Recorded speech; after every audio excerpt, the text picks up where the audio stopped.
Sahabat Kompas.com, anosmia atau kehilangan fungsi penciuman sementara adalah gejala khas pasien COVID-19. Namun, beberapa orang memiliki pengalaman berbeda soal anosmia. Ada yang mengalaminya selama beberapa hari, tapi ada juga yang sampai berbulan-bulan. Untuk mengatasinya, salah satu cara yang dapat dilakukan adalah smell training atau latihan penciuman. Terus, ada pertanyaan nih dari sahabat Kompas.com. Bagaimana cara yang tepat untuk melakukan smell training agar indera penciuman segera pulih? Untuk menjawabnya, yuk kita tanyakan langsung ke dokter spesialis telinga hidung tenggorok bedah kepala Eka Hospital Bekasi, Dr. Yonian Gentilis Kusuma Asmara. Pertanyaan pertama dari akun Rizky Official. Sebaiknya ketika mengalami anosmia sampai 3 minggu, apakah itu wajar dan bisa pulih? Dan apakah ada jenis pengobatan yang dapat memulihkan? Terima kasih dokter. Yang sudah dilakukan penelitiannya dan sudah terbukti bisa mempercepat anosmia, jadi bukan menyembuhkan ya, mempercepat penyembuhan anosmia adalah smell training atau olfactory training ya. Itu mudah sekali, mudah banget, gampang, waktunya tidak terlalu lama, dan alat-alatnya mudah kita dapatkan di sekitar kita. Gampang, mudah, murah. Ya, gitu. Jadi intinya gini, smell training itu harus dilakukan setiap hari, memang sampai 3-6 bulan every day, gitu ya. Nah, kita memakai 4 odoran. Jadi kita ya, apa aja yang harus kita persiapkan? Yang harus kita persiapkan adalah odoran. Odoran itu adalah zat-zat atau barang-barang atau bahan-bahan yang mempunyai bau menyengat, gitu ya, seperti clove, clove tembakau gitu ya, kemudian jeruk, kulit jeruk gitu, kemudian sereh bisa ya, lavender kalau kita ada, minyak kayu putih, balsam. Jadi intinya 4 odoran yang cukup berbeda baunya ya, kita siapkan. Nah, kalau kita itu yang paling mudah ya, yang ada di dapur. Yang ada di dapur mama kita gitu ya. Kita buka, itu kan banyak tuh yang menyengat ya, kita ambil aja 4 biji yang berbeda.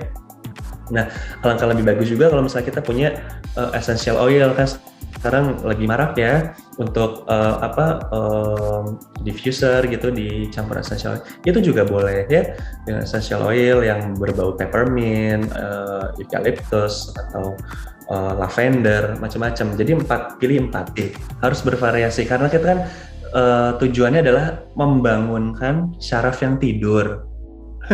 Ya kan? Jadi si syaraf ini tuh rusak gara-gara si SARS-CoV-2 ini, syarafnya rusak secara tidak langsung ya. Si virusnya mengenai ke jaringan-jaringan penyokongnya, jaringannya rusak, akhirnya syarafnya ikut rusak. Nah, syaraf ini tuh dia bisa beregenerasi lagi. Nah, untuk memancing regenerasi syarafnya harus kita pancing dengan bau-bauan. Nah, bau-bauan yang bermacam-macam, jangan hanya 1, jangan hanya 2. Nah, kalau menurut penelitian yang ada itu 4 ya, 4 macam. Ada beberapa yang bilang 3 cukup, tapi ada beberapa yang bilang juga 4. Tapi menurut saya sih lebih baik kelebihan daripada kurang ya. Jadi 4 aja. Kalau saya ke pasien-pasien saya 4 odoran.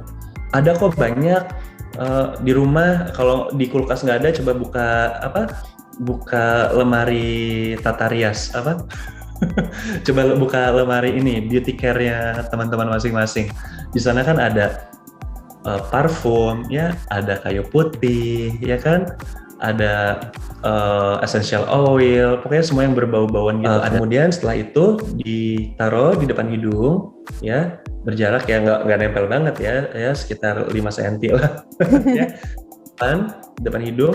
Kemudian kita hirup. Nah, hirup yang ini jangan gitu ya, harus pelan-pelan, harus gentle, harus smooth, pelan-pelan selama 20 detik.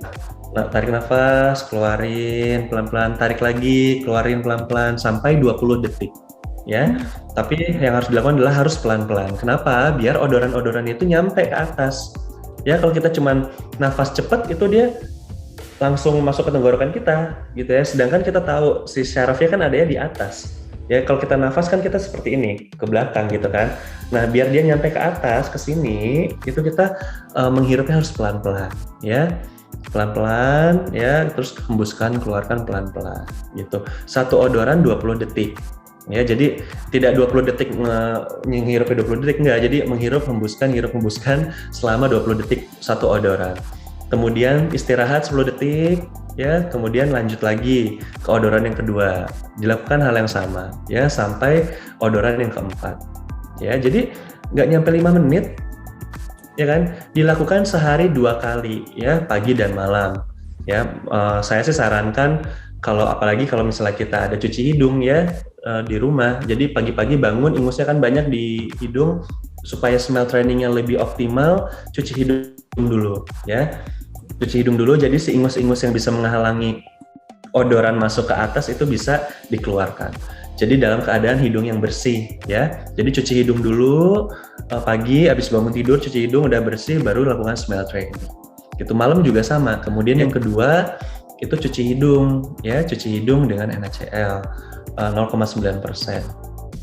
Nah, cuci hidung ini sebenarnya belum ada penelitiannya, ya, untuk apakah dia bisa mempercepat anosmia atau tidak, gitu ya. Tapi beberapa ahli percaya bahwa dengan dilakukan cuci hidung itu fungsi fisiologis dari hidung bisa meningkat, gitu ya. Dan dia juga dapat mengurangi viral load, jumlah virus yang ada di dalam ingus hidung kita, bukan yang ada di dalam sel, ya, tapi yang ada di dalam ingus.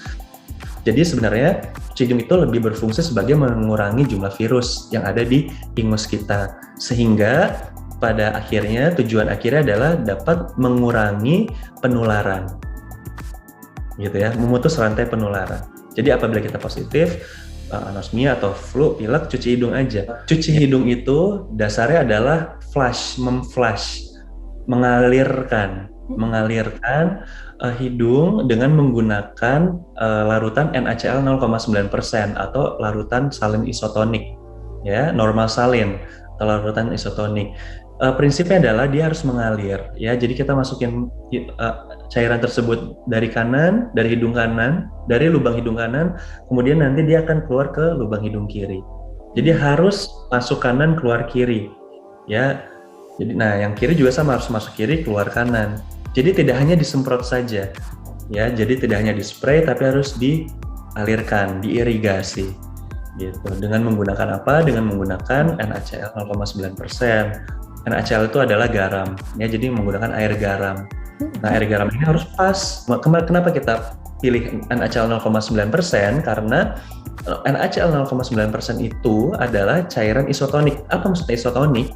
Dia sama sifatnya, kepekatannya sama dengan cairan di badan kita, dengan air mata, dengan air keringat, ya, dengan air ludah, sehingga ketika dia masuk ke dalam hidung kita tidak merasa perih, ya, dan juga dapat meningkatkan fisiologis dari hidung kita. Dengan device-nya menggunakan apa? Macam-macam, bisa menggunakan squid 10 cc, ya, bisa menggunakan device khusus untuk cuci hidung yang banyak dijual di online shop atau di apotek-apotek, gitu ya. Macam-macam, gitu ya. Tapi prinsipnya adalah kita harus menggunakan cairan yang benar dan harus mengalir, ya.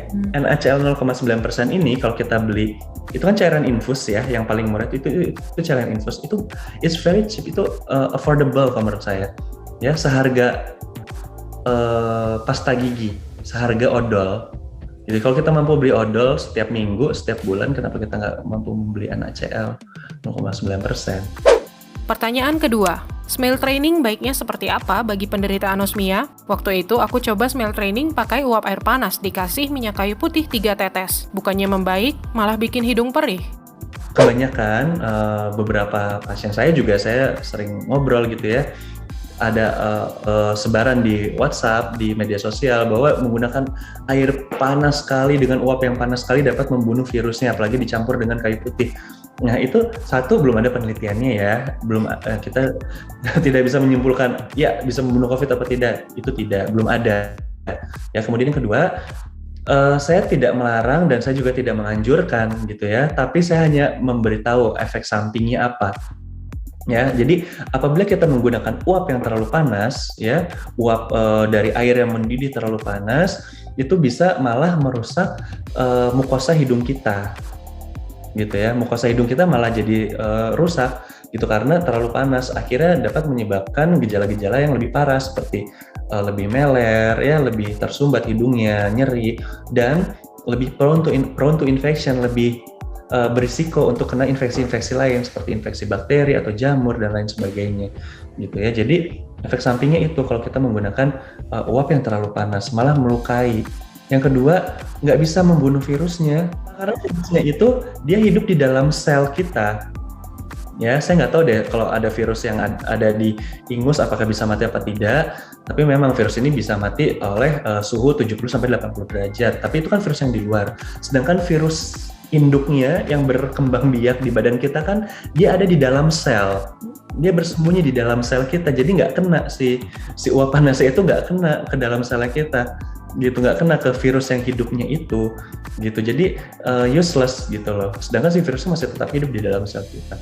Gitu, itu yang kedua. Ya, yang ketiga, si uap panasnya itu tidak akan nyampe ke paru-paru kita. Kenapa? Karena hidung kita, tenggorok kita mempunyai mekanisme untuk menormalkan suhu yang ada di luar sampai masuk ke dalam. Gitu. Jadi kita udah canggih banget nih hidung kita. Jadi kalau kita menghirup suhu 80 derajat, yang nyampe ke paru-paru nggak segitu. Gitu, itu udah diturunkan dulu dengan si hidung dan tenggorokan kita. Gitu. Jadi aku rasa lebih banyak negatifnya daripada positifnya dan masih belum ada kepastian secara ilmiah. Nah, ternyata latihan penciuman cukup mudah dilakukan ya, sahabat kompas.com. Kamu hanya perlu menyiapkan 4 jenis benda dengan bau menyengat yang berbeda. Lalu, rutin berlatih selama 5 menit sebanyak 2 kali setiap hari. Tapi, masih ada beberapa pertanyaan lagi nih, sahabat kompas.com. Seperti, apakah anosmia berkaitan dengan hilangnya rasa makanan, dan bolehkah menggunakan mint untuk membantu penyembuhan anosmia? Pertanyaan ini akan dijawab juga oleh Dr. Yonian di video jawab netizen seputar anosmia part ketiga ya. Seperti biasa, jangan ragu tulis di kolom komentar jika kamu punya pertanyaan lain. Semua pertanyaanmu akan dijawab oleh para ahli di Menjawab Netizen berikutnya.